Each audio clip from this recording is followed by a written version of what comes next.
So, I am here because I was lucky enough to have the absolute pleasure and sometimes misery of meeting thousands of Nova Scotians in their own homes. The vast majority of them were seniors. And because I was able to have that experience, I was able to gain a unique perspective on what works and what doesn't in trying to administer housing audits and renovations for low-income rural seniors. I learned these lessons most often by taking the time to sit and chat over coffee and tea at their own kitchen tables with these thousands of people after I performed housing audits. And these experiences drilled a few things deep for me, that there's a great benefit in performing individualized assessments, that a unique approach is needed with every individual client, and that there's a great need to help seniors stay in their homes, not just for their own sake, but for the sake of their communities. I was in these thousands of homes because I was an energy auditor for a low-income program that renovated rural homes for better heating efficiency free of charge, which sounds like a scam, which was, fun fact, the reason that most people told us they didn't want to have us come in was that they thought it was a scam. So it was a challenge for us. If you want to just change the slide there, Ed. The program was called RLIP, which is an absolutely awful acronym if I ever saw one. But the program itself was wonderful.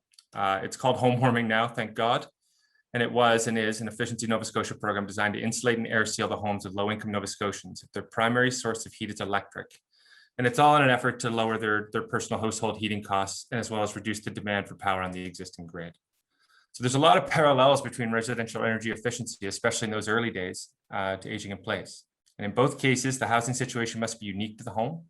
Both require a personalized solution based on the actual on-the-ground situation.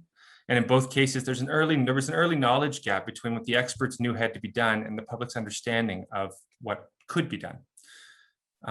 It was something we ran into a lot in that program. I started doing energy audits just as these programs were beginning to take off after the first round of initial funding by the province, and it was the Wild West.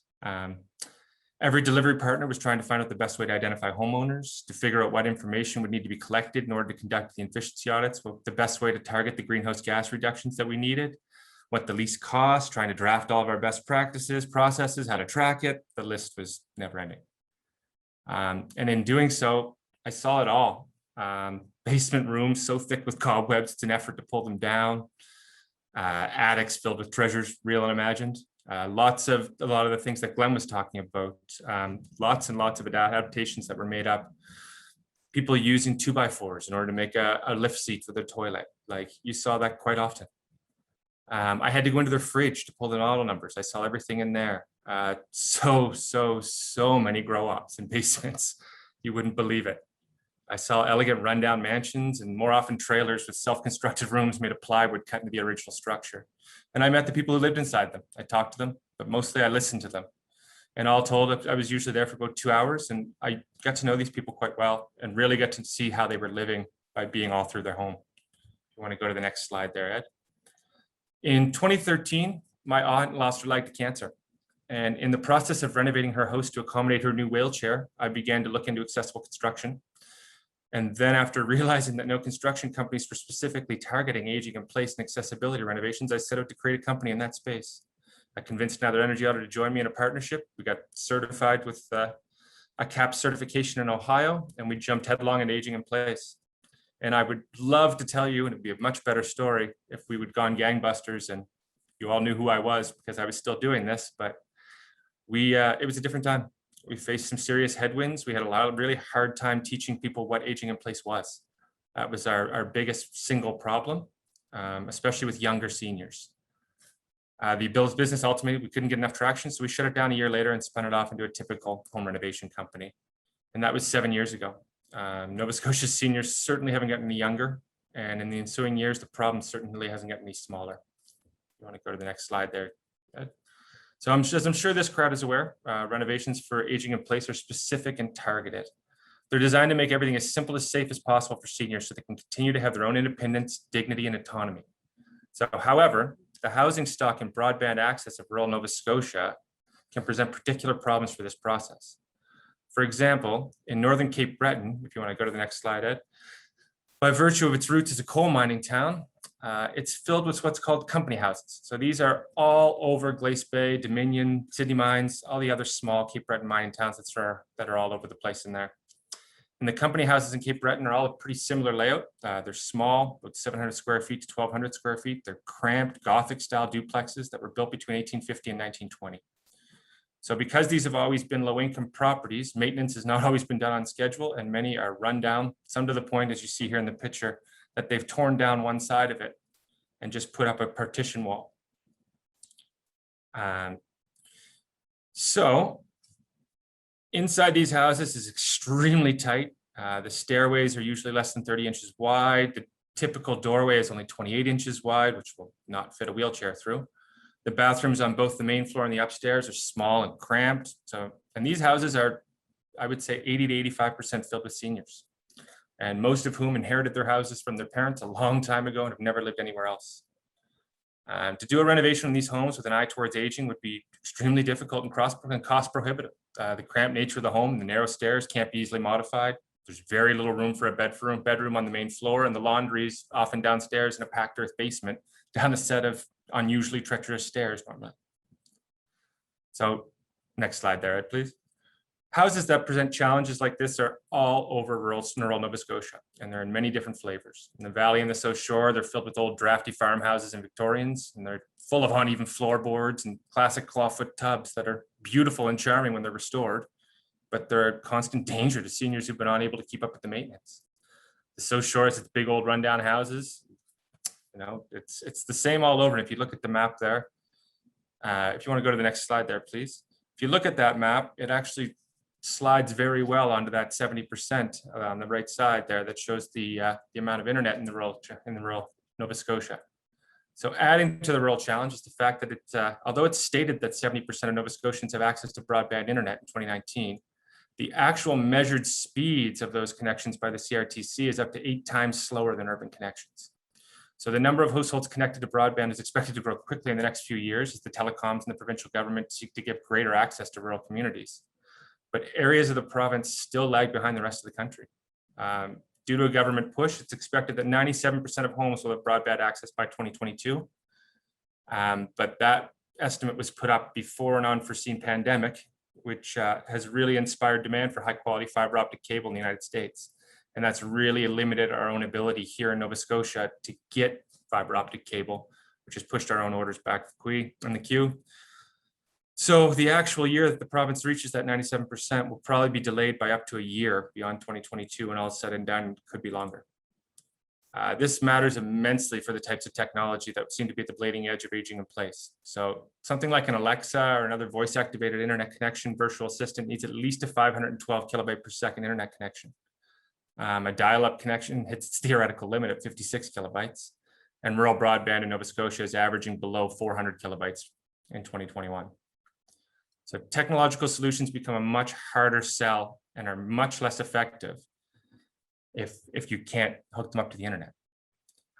However, there's a space for internet technology, and the rollout of broadband across rural areas in this province continues to fill in the existing gaps of our internet infrastructure. It's really going to have a spot for a lot of these things we're talking about in the next few years. We have to get there first. The physical housing stock and the lack of broadband present a particular challenge to aging in place. So however, just because we can't do everything for them doesn't mean we can't do anything. It's important that when we think of the technologies available to add in aging in place, that we don't focus too heavily on technology that is just things with logic boards and silicon chips. Technology, especially in situations where options are as limited as what we saw at Glace Bay there, can be grab bars. It can be widened doorways, ramps, and anti-slip coatings and coverings on stairs. And to have a big impact, it really doesn't need to be complex. Many of the seniors in rural Nova Scotia do not and never have owned a computer.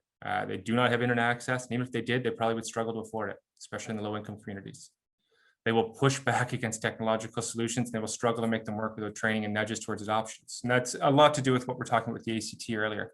I think that really will have a place in this sort of program. You want to go to the next slide there, Ed, for me? So a program modeled on RLIP in the implementing housing audits could provide healthcare and tax revenue savings by focusing on the most likely and most easily remedied fixes.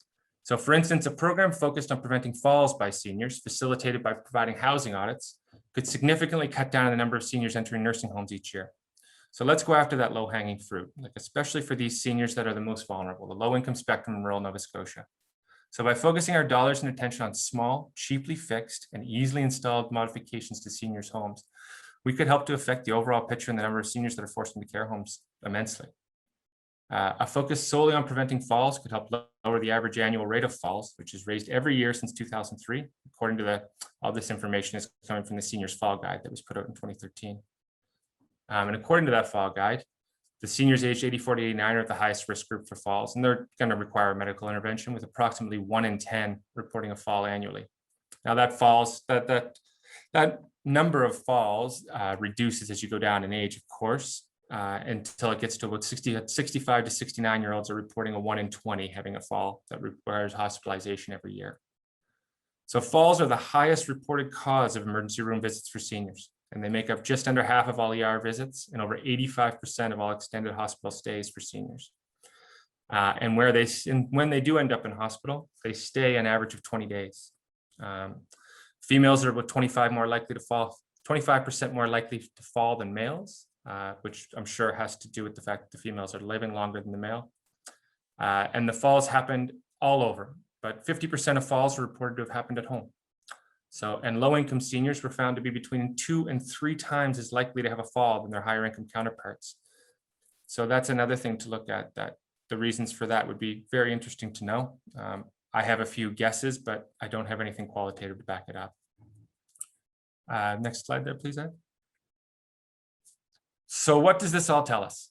The main takeaway from this should be that preventing falls, we can not only help seniors stay in their homes as long as possible, we can also help save the healthcare system an extraordinary amount of money by investing in fall prevention.